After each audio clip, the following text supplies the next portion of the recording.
What's the biggest lesson that you've learned about managing relationships with high net worth clients, let's say?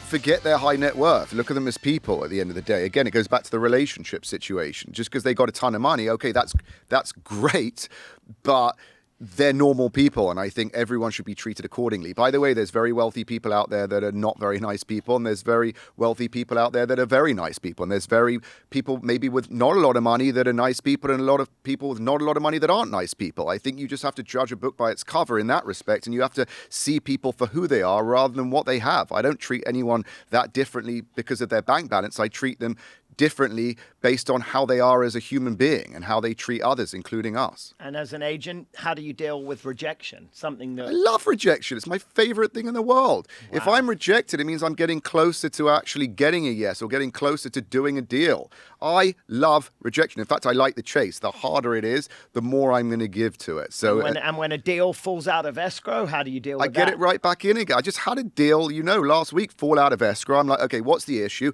Let's jump on it. Let's get it back into escrow with this buyer or someone else. It's not if, it's when. I am going to get that deal back into escrow. I am going to close that deal. I guarantee you I will close that deal. It's just a blip. So you just got to not say, oh God, I lost this deal. It fell out of escrow. I'm so upset. Forget it.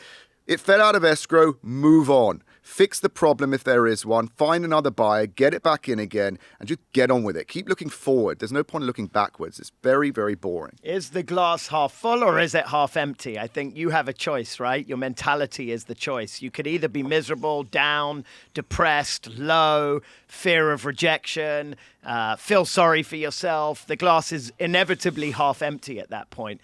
Or the glass can be half full. You have the choice. You can be positive. You can be encouraging. You can believe in yourself. You can have confidence. And I think what David is showcasing is the glass is half full because the other option is shit. So I love all of those answers. But it's also what you genuinely believe will become reality. So if you think that you're never going to get that deal, the world's over, you're never going to get that client, you're never going to break into luxury real estate, I guarantee you that will become the truth. If you actually believe I'm going to do it, I'm not going to give up, I'm going to deal with rejection, I don't give a fuck. I guarantee you, you will be successful and you will achieve what you want to achieve. There's nothing else to it. Well, there's a lot more to it, but that is the main mindset you have to have. And one takeaway, one step agents can make this week to better position themselves for success in the luxury market. Believe in yourself. Go for it. Don't be scared. I mean, if someone else has done it, if we have done it, right? Yes, we have British accents, but there's other people that have done it without British accents. But the truth is, if someone else has done it and other people are doing it, the only reason you will not succeed is if you fail. Sorry, not if you fail. If you give up, if you don't give it a shot, if you don't stay in your lane, and if you don't work hard enough. That's the bottom line. Make mistakes. We've said it before. Make as many mistakes as you want, but learn from those mistakes. Stay on course, never give up, and go for it.